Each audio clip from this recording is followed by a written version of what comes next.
Hello, welcome to Up the Villa podcast. We are back. Our episodes are now going to be coming thick and fast towards the end of the season. So we're going to be uploading very, very regular. And be sure to subscribe to our channel if you are new. If you do watch it all the time and you aren't subscribed, just hit that button. Let's have one last push now towards the end of the season. Drop your thoughts on everything that we discussed in this episode and drop the video a like as well. Helps push it through on the YouTube algorithm. So this is our match preview for Liverpool and also our predicted lineup episode as well. We're combining the two because we just sort of don't have enough turnaround really. So we've got these two coming on this episode, and then we'll have our fan cam after the game against Liverpool on Tuesday night. So we didn't get Ryan's thoughts on our really good performance against Burnley. I mean, I've just got sort of Buendia's pass on absolute loop at the minute because it's world-class pass that was. That timing, it just stops as Ings is approaching quality. Ryan, happy? Yes, ecstatic. I was stressed out before the game because my IPTV wasn't working, so I had to sort that out. So it was a very stressful build-up, and I thought, is this going to be worth it? But it sure was. It was a very, very pleasing performance, considering we had a few injuries. We made changes, experimented with the likes of Chambers in central defensive midfield as well. So it was a very, very, very good performance. And like you say, Buendia, he's been chomping at the bit. And he's come on last, 5, 6, 7 games off the bench, made an impact, got goal contributions, and he fully deserved that start. And he took his chance big time. And like you said, that assist, right foot, left foot, bang, into Ings. Ings, as cool as you like, trademark. You're never going to miss, was it? Then he gets his goal from a well-worked goal. And what I liked about yesterday's performance was Ollie Watkins. He was very, very composed in that area, and none more so than the goal he set up for Luca Dean to swing in for Buendia. And then he goes and grabs one himself, doesn't he? That's 2 consecutive Premier League double figures for him. I think it's the first time since Benteke. So all in all, a very, very, very pleasing, composed performance. Just a bit of a shame that blooming clean sheet eluded us at the end. It was a well-taken goal, and he did half bury it, didn't he? He did, what's his, Cornwell? Cornwell, is it? Cornwell, yeah. But apart from that, and the away end sounded absolutely superb on the telly. It was lively, it was bouncing, you could hear every single song. I ended up singing along in my house. Enjoyable. It was really, really loud, wasn't it? So this moves us on to Villa Park on Tuesday under the lights against Liverpool. It's going to be, I mean, I'm not just getting carried away. You guys that watch us know what I'm like, but Villa Park under the lights against Liverpool. Villa full of confidence, nothing to fear, playing some decent stuff at the minute, played really, really well against Burnley. I can't wait for it. And I've had this little vibe that, and I've said it before, that something's going to be happening against either Liverpool or Man City. I've just had this feeling that something's bubbling away. So Liverpool coming to Villa Park, they come off the back of a disappointing performance at Anfield against Spurs. I watched the game and I thought Spurs played pretty well, to be fair. I know Klopp's mentioned in his interview after the game that, it's not the type of football that he likes watching or something. And I just feel like, sour grapes. Sorry. That's what it takes. That's what teams have got to do when they come up against teams like Liverpool. That there's no one better in the league than Liverpool, apart from questionably Man City. So what are you going to do? Are you going to go toe-to-toe with Liverpool? Because you're just going to come out on a tonking, basically. So I don't really like that from Klopp, but I do really, really like Liverpool. I've watched them a lot this season, and their front three, whenever they change, whether it's Mane, Salah, Diaz, Jota, they're class, man. And that midfield three, again, whoever plays in there, I think Henderson's doing really well at the minute, and their back four, Trent, he pings balls for fun. But there were signs when I was watching Spurs versus Liverpool to be a little bit optimistic that Villa can can really give them a good go and be in the game. I think if we can get an early goal, I mean, squeaky bum time for Liverpool, because what are they now? 4 points behind Man City, so 3 points, yeah. 3 points, yeah. They're playing no-lose football now, basically. So there will be a little bit of pressure on them. So I think if we can have the application and go into it and play with a bit of freedom and a bit of belief, I think belief is the main thing. And I think Gerrard spoke about it after the Burnley game that I can't think what the word was. There was a word he used, but I think if we have the right application, I think we can give them a real good game. And I think when Villa are confident and have belief, we've got very, very good players. And I think it's going to be a great game. Justin? Totally agree. They're in... They literally can't afford to slip up now. They're 3 games left. They've got to win all 3. 3 points behind City. City go to Wolves the night after we play them. So I think anything other than 3 points against us, and I think they're done. I really do. I watched that Spurs game. I totally agree with what you're saying. I think they look nervous. They look for the first time in a really long time. They looked edgy and nervous, and that was it says a lot about Spurs' performance, because they did a job on them, didn't they? They defended really well. They're set up to frustrate them, but they've got quality players, haven't they, Spurs? There's no doubt about it. They've got quality all over the pitch, and Conte has got them playing pretty good at the moment. So they're no pushovers anymore. And I think that's basically the mantra we've got to take. Yes, we're at home, so we can hopefully be a little bit more on the front foot and just go for it. I'm totally with you. It's a Tuesday night. There's 2 weeks of the season left. We've got a few games left, 3 home games in a week. Under the lights, Villa Park. Let's just do them. Let's take them to the cleaners. Let's have a go at them. Why not? We are going to have a big part to play in this championship, because we've got to play both of them. But let's beat both of them. Sod it. Let's go for it. Why not? We've got some great players. We've got nothing to lose now. As we saw on Saturday, we was all nervous about playing Burnley, because they're in the form of the season for them, and we literally brushed them aside. Very un-Villa-like, with maximum comfort. So we're going into the game in good spirits, I think. Sold out Villa Park, buzzing under the lights. Gerrard against his old club. Why not? Why not put a spanner in the works? Who knows what team he'll pick? We'll come on to that later. But I think whoever plays, he's got something to prove, and hopefully we can do it. Liverpool, they're not unbeatable, as we proved last year. We absolutely annihilated them. So I'm not saying we can do that again, but I think we can definitely get something out of the game. I think that's got to be the main objective on Tuesday night, is continue this good run of form, keep the confidence going, and just enjoy the night, hopefully. And who knows what could happen? It's football. They've got the Champions League to look forward to. I think they've got the FA Cup final on the weekend after we play them as well. So, they've got their eyes on other things as well. They've got.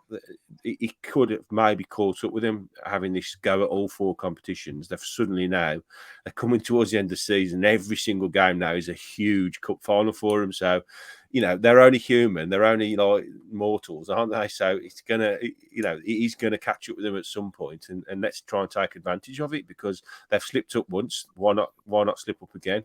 Because if they don't beat us, they're done, I think, in the league. Yeah, and no, mate, no 2 ways about it. It's not going to be a 7-2, but 7-2 last season. We have got players that can hurt any side in this league. Pep has said it before, that there's only a number of teams that will go and have a go against Man City. And I think we're exactly the same with Liverpool. We're coming into this now with some of our better players banging form, and players that I feel like can hurt Liverpool. Buendia, Ollie Watkins, Danny Ings, 3 players who are very, very good. You know what I mean? And I'm not. And when I say can hurt Liverpool, I think Buendia's through balls. Buendia on the ball is a quality player. Ollie Watkins, who hopefully could run and stretch Van Dijk, and make movements and free up space for Buendia to fill in a pocket. Danny Ings is absolutely on fire at the minute with his finishing. And what was that? He scored against his last, something like every team he's played against, and up next he's got Liverpool. His last 5, isn't it now? His last 5 in a row. So against his old clubs. So here we go. Another little dangling goal would go down the right street. So yeah, I'm really looking forward to it. I'm just looking forward to the fact that, we've got a bit of positivity going, and we're going to the end of the season now where we've got our eyes on maybe 10th place. So Ryan, what are you saying? Yes, very confident as well, given the form. I think, like you say, Ollie Watkins and Danny Ings and Buendia, they are on top form. And the way we hurt Liverpool in that win at Villa Park, and also when our youth kids had a real good go at them in the FA Cup, was on the channels. When Trent and Robinson come forward, that's where we've got to be looking to hit them. And like Grealish and Watkins just absolutely ripped them last season. And so under the lights, I agree. It's going to be a good atmosphere. Liverpool always bring a full house. They're always lively. It's always noisy occasion. And we haven't done too bad since we've come back in the Premier League against them. We was very, very close to beating them first season when we was back, and it was a Mane last-minute winner, wasn't it? I think we were 1-0 up with a couple of minutes to go, and they pulled it back and won. And then obviously the 7-2 that we all missed. But man, that is like a freak of a result, isn't it? That is probably our greatest ever Premier League result. And I don't know, because we weren't there, it doesn't even feel like it really, really happened, did it? So it'd be good to get back down and see us in action under the lights against Liverpool. So, very much looking forward to it. And Liverpool, like you said, they're under pressure, and we're not. And that makes us dangerous. We don't give a fuck at the minute. And that could spell trouble for Liverpool because, when you're trying to be serious, you're trying to compete, and you've been in situations before where it's serious, and then there's one person screwing around or something. It just brings the mood down, and that's how we've got to turn up, just not care. You're under massive pressure, but we ain't that bothered, man. I'm sure the crowd will wind them all up as well. So especially if we do get that early goal. So man, we're here for it. Get me in that alt end.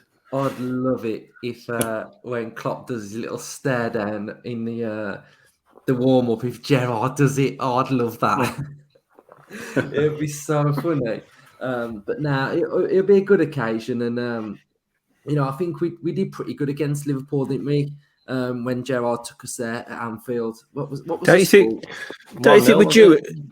we're due a win against one of the top four this season? Because we haven't done very well against them, have we, this year? I think we're due a win. I keep seeing that table knocking around of when since Gerrard's been at Villa, and we're about 9th, aren't we? I think he's got us something like 33 points, hasn't he? And I think the only sort of sticking point with that is that we've not beat, like you've just said, Justin, we've not really took maximum points off a team that's sort of like top four, have we? So I don't think you can count Man United as top four anymore, can you? So mid-table Man United. Mid-table now, aren't they? So yes, it's going to be a great game. Good little occasion. Really looking forward to it. I'm looking forward to, going down Villa Park now 3 times in a row. It's going to be ice, isn't it? It's been so stop-start, hasn't it, this season? It feels like we've just been there once a month, but now we've got 3. And then after this 3, we ain't going to be there now for about 7 or 8 3 weeks. months, So, nightmare. That's going to be frustrating. So until we rock out the tunnel, mate, in all our clobber. Of course, and we play on the pitch. 5th of June, the big one. It's only 3 games to go till that one, really, isn't it? The big one. Our game, we got our 11-a-side game in June. I can't wait for it. We're all in training for it, so it's just. It just feels like it's getting a little bit real now, doesn't it? That game that we're playing. Surreal. So, it's going to be quality. So let's get into our predicted lineup then. I mean, they're just hard to do it now. I mean, I've got a team jotted down here that I'd go with, but I just feel like it's Liverpool, isn't it? There's going to be some changes because who saw Chambers starting at CDM against Burnley? I thought we'd all thought that ship had sailed, but he did really well. And one thing I'm looking at now is why would you change a winning side that's just had one of the best performances that we've had all season? I just don't know who we changed the side for. So we'll start with you then, Ryan. we'll start with the keeper to start with in the defence. Because we started with the front 2 and 3 last time, didn't we? So Start with the easy bit. Yeah. I'll kick it off then. It's got to be Martinez, What? Luca Dean, Martinez. Luca Dean, Mings, Cash. And then it all depends on it, because would Konza have played if I don't know, say Ramsey was fit? Would Chambers have kept his place in central defence? So it all hinges on that one, doesn't it? Do we think Ramsey will be back? If no, so potentially Chambers could keep his place at CDM, and Konza again keeps his place in central defence with Tyrone Mings. Yeah, I think I'd go Konsa, but I'm not sure with Konsa at the minute. I just think, that bit when he was on the touchline against was it Dwight McNeil, and he sort of like stumbled over him, and then he didn't clear it, and then he got the run, and I don't know. I just think he's getting a bit slack, isn't he? I mean, he's sort of lacking confidence at the minute, isn't he, Konza? It's the first time really since he's broke into the team where he has suffered poor form. Like last season, he was immense all the way through, on a 7, 8 every week, and this is the first little bump in the road for him. So, be interesting to see how he comes out of it. Yeah. So we'll go Konsa, then we'll go Cash, Justin. CDM. I mean, I was toying with if we put Chambers at the back, Nakamba, but I just think he can't come in against Liverpool at home, can he? That's just like walking into a gig and landing in the mosh pit straight away. Do you know what I mean? It's tough, isn't it? This is the what do we think's going on with Nakamba? Because he ain't getting no minutes at all, really, is he? I just think he's not match sharp, is he? No. He's not had enough minutes. But then you thought 3-0 up against Burnley, you bring him on. But he went with Chukwuemeka, didn't he? And then Ashley Young. It was comfortable, wasn't it, against Burnley? So I think that was a good chance to get Chukwuemeka on. I can't get Sean Dyche out of me ever since you said mosh pit, to be fair. No, I'll tell you what. It's either Chambers slots back in at centre half with Mings and the camera comes in, or he keeps Konsa at the back and Chambers keeps his position. I think that's probably the more obvious one to do. Is Chambers just stays in the CDM, because, like we said when he signed, and I was championing it a lot, is without a natural 6 with Nakamba that injured that he was, that I wanted to see him in play in that role a lot. And it's weird, it seems a bit strange that Nakamba's now fit and now he's getting a run in that role. But I think with 4 or 5 games to go, Chambers has shown his versatility already and what a good signing he is. So I think we're edging on the most probable lineup, aren't we? And I think that's got to be Chambers in the 6, I think, and Konsa keeps his place at the back. Yeah, because what's the only other options is probably Louise going back into 6, and who would come in at back 8 again? But he ain't going to bring Sanson in, is he? So no, and if Ramsey's not fit. And the only thing about Nakamba in the 6, sorry, Luke, is he is a little bit more mobile, isn't he? He gets around a little bit more. But it is a big ask to come in against Liverpool, like you say. So I think Chambers probably. Yeah, he's not going to throw Iraboon in, is he? No. That's too much, man. I think we are probably not going to have as much of the ball. So I think maybe if we have got the sort of like Chambers that can just fit into like a little 3 when it's needed. I'll tell you something. I've just been looking at the Spurs team that did so well against them. And this is an interesting. They played 3 at the back against Liverpool. They went with Davis as the left side centre, Dyer and Romero, and then they played Emerson and then Sessegnon as sort of wing backs. So in essence, if you play Chambers in that DCM role, he could just sit back and it could almost become a 3, couldn't it? So it does give you that solidity at the back. And then Holberg and Bentancur sort of sat in front, so which would be Louise and McGinn, which allowed the front 3 of Kulusevski, Son and Kane to do the damage, which would be obviously Watkins, Ings and one of either Buendia and Coutinho. We'll come to that. So it's not a bad idea, and it's something that Spurs had a bit of success with. So whether Gerrard has looked at that and looked at how much it pissed Klopp off, it might be a way to carry on pissing him off, because, he was like a little kid with his throwing his dummies out the pram after the game, wasn't he? So Yeah. I'm all for pissing Klopp off. What I liked about Chambers as well the other day is very disciplined. He really held that position well. It took him a while to get into the game. He looked a bit off the pace to start off with, naturally, because you've stepped out of defence and you're in that midfield role. But once he got up to the speed of it, he was very, very composed and very disciplined in that middle. Now, when Luiz is in there, naturally his mind wonders, and because he wants to be a number 8 and he wants to get all around the pitch. But Chambers was very focused on that position, and I think against Liverpool you need that, don't you? Because their midfield three, whether it's Henderson, Fabinho, Thiago, they're immense at now, and we are going to have to go to war with them three to get anything out of this game. Yeah, so that's definitely the benefit of playing Chambers there, because he's a natural centre half that can just play. He's a better player, isn't he, than a centre half? Really, he's more like a midfielder. But yeah, I think it's Chambers. I think we've talked ourselves into that one. Yeah, I think it's then going to be Luiz and McGinn. I can't see any of those two not playing. No, Luiz had a Ramsey, very, very good game, didn't he? Yeah, McGinn was good, I thought. It's nice to see Luiz giving that run at the 8 as well. Again, like giving Chambers the run in the 6, it's nice. It'd be nice to see Luiz give at least 2 or 3 games in the 8, which is his natural position, isn't it? Yeah.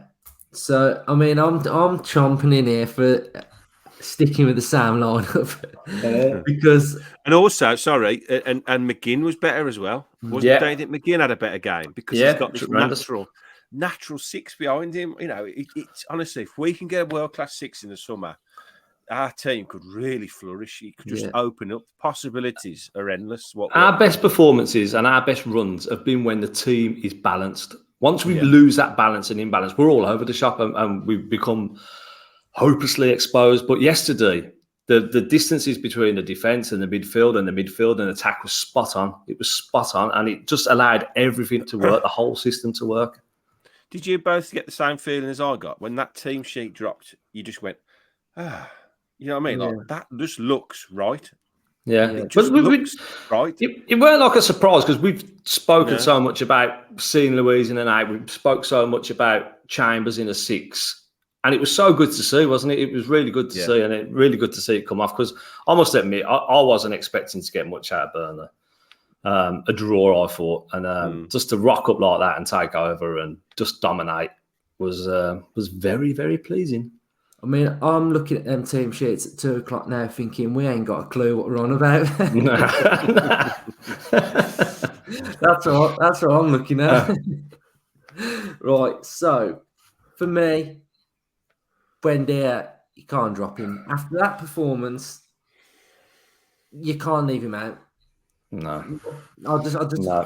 You just can't leave him. He's played himself into the side for me against Liverpool. Does anyone want to say no?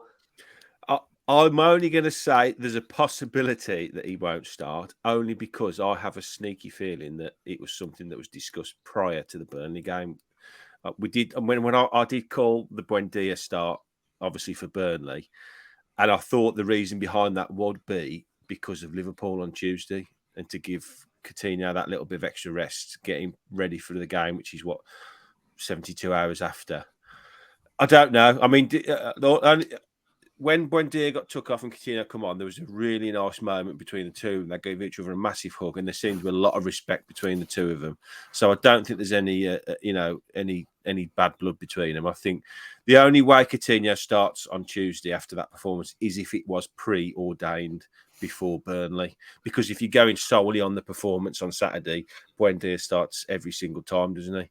Now, whether that performance has now put a huge spanner in the works for the plan, I don't know, because if Gerrard picks Coutinho and he doesn't have a great game, then the knives are going to be out for him a bit, aren't they? Because you're like, oh, fancy leaving Buendia after that game yet. But I don't know. Gerrard maybe even might have to come out and say, it was an idea because we've got games coming thick and fast that we're going to have to rotate. But it would be incredibly harsh to leave Buendia out just solely on that performance. What do you think?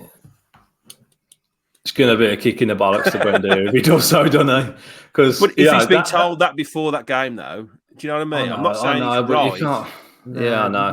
You just can't drop him just enough after that. Could you see? No, I agree. After the performance, 100%, you can't. But if they have sort of said this is how we're going to go, I don't know. I really don't know. Yeah, but the you put your Coutinho Coutinho head on, and you think this is what he's come back for. Play against Liverpool, title chasing. He's a big world class player, and we need world class players to win this game against world class Liverpool. They're in 3 cup finals, aren't they? Well, they've won 1. Got 2, the Champions League final. So this is a world-class team, and Coutinho is a world-class player. But Buendia, that performance has been building. It's been brewing over the last 4 or 5 weeks. Is there a possibility you think he might drop Ings maybe and play them both, Coutinho and Buendia? I don't personally think that would work. I'm just trying to think what Gerrard might be. Yeah, I agree. I tell you what, there were some very interesting conversations going on at Bodymore Heath tomorrow with Gerrard and Buendia and Gerrard and Coutinho. But look, let's put a positive slant on it. What a nice problem to have, what a fantastic position to be in. That we're saying who the hell plays that at Buendia and Coutinho. I said to someone on Twitter today when we was having yet another does Coutinho sign debate. I said, if I said to you 5 years ago, we're comfortably beating Burnley away 3-0. And you've got Philippe Coutinho sitting on the bench watching, wouldn't you be happy? He went, yeah, absolutely. So for me, I'll probably unfollow you because I think you're a nutter. Yeah, but what a position to be in. We can't believe it. People saying we shouldn't sign Coutinho because we've got Buendia. Let's keep both of them. We all know footballers lose form throughout a season and they come and go and there's injuries and suspensions. If you lose one of them, you've got the other one that can play. If you don't sign Coutinho and Buendia gets injured, who'd you play then? Yeah. Well, look how much Buendia's improved since Coutinho's been in there. He's obviously feeding off Coutinho, learning off him, and competing with him. There's a certain left back that didn't want to compete, and he buggered off to Newcastle. Yeah. But Buendia, he's got heart, man. He's knuckled down, and he's going pound for pound with him, isn't it? And that's the type of player we want at this football club. Prepared to fight and earn a place, and he has. Put his body on the line every time he's come out on merit. He's dug in, he's dug deep. He hasn't complained once. You haven't seen him moaning. He's the only one, in fact, when we lose, he'll come out on Twitter and he'll go, disappointing result today. The only one. Nobody else ever bothers. When we win, they're all over Twitter. But Buendia always stands up and he cares. I'm very, very fond of Buendia. He's really warm to me these last few weeks. And I think, what a player, what a personality.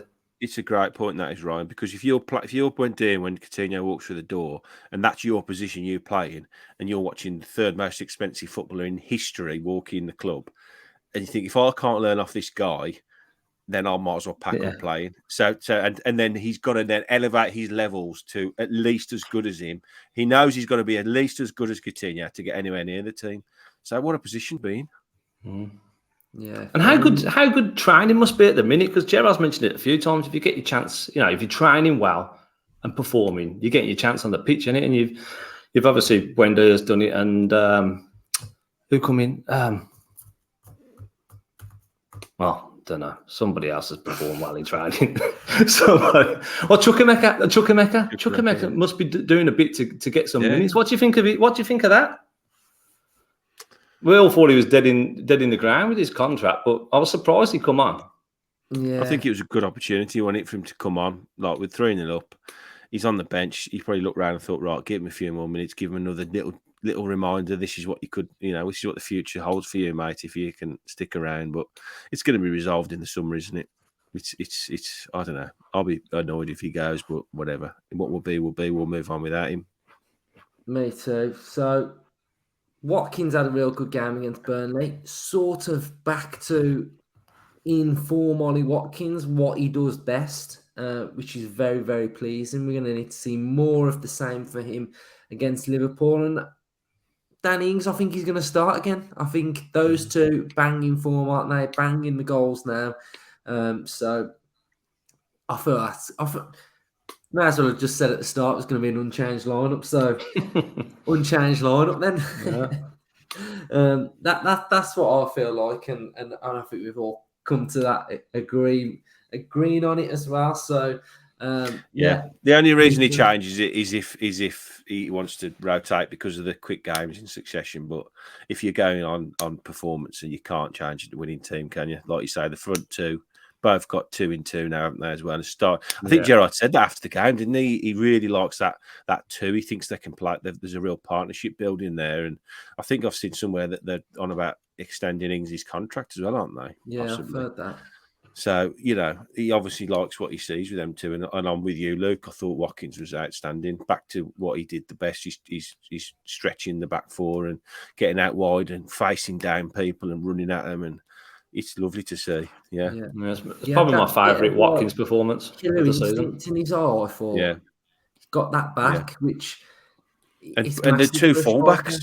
I know we haven't really spoke about the 2 forwards, but Luca Dean's just starting to motor now. And I think for it's such a shame for him because I think the season's going to come to an end just as he starts to hit top 4. But I think watching him bomb on and that cutback, we've seen so many left backs at the Villa. Like I'll include Matt Targett getting into those positions and just putting an aimless ball into the box, either smashing it across or over the top of everyone. But you could see he looked up and he picked Buendia out. Perfect pinpoint pass. Buendia didn't have to break his stride and just walked onto it and scored. So it's lovely to see him starting to improve as well. Cash has been probably... It was the build-up prior to that as well, though, Justin, wasn't it? That was really impressive. Watkins and Ings, bit of interplay in the box. And then Watkins just put his foot on it and I just took a touch and then laid it off to Luca Dean. Well, I watched it again today. Luca Dean literally sees that space outside of Watkins and he thinks, that's me, I'm in, straight in there. Yeah, but that happened on 2-3 occasions on Saturday. And it's very, very, very pleasing to see. Quality. And that one other thing I'll say, I don't very often watch Match of the Day, but they did pick up a really good point. The Buendia pass that we started on, Luke said, did you see when they paused the play? And he had the ball got play, and he looks. And that's all he needed. Split second, right? I know where he is. I'm having the ball, and it's going straight into his feet. Scanning like they call it. That'll be like me and you just in at Villa Park. I'm so, mate. I haven't got Danny Ings' pace. Get on your bike. I will have to bring my bike, I think, to get on the end of it. Cool. So we'll end it there then. Our match preview and predicted lineup. Unchanged for us, I think. Unless there's another little tweak that's coming. But, 5 changes. 5 changes. Come kick off. Let's play it safe. Right, the aim is to get 1 right before the end of the season. Yeah. Cool. So we'll do our score predictions. I'm going 7-2. Oh, tell me otherwise. Can't tell me it's far-fetched because we smashed them last time. It's going to be magic under the lights. 2-2. That's what I was going to say. 2-2. Yeah. I'm going for a Ryan Shithouse 1-0. Let's have it. Could happen, mate. Could Hold happen. them and then score 1 right at the end of the game when they're chasing to try and get a goal. We're going to nick 1 on the break. Right. So thank you for watching, and hope you're enjoying our content. And we got a lot coming in the next week or so. So subscribe if you're not. Get your comments in. Drop the video a like, and we will see you on our fan cam after the game. Up the Villa. Up the Villa. Up the Villa.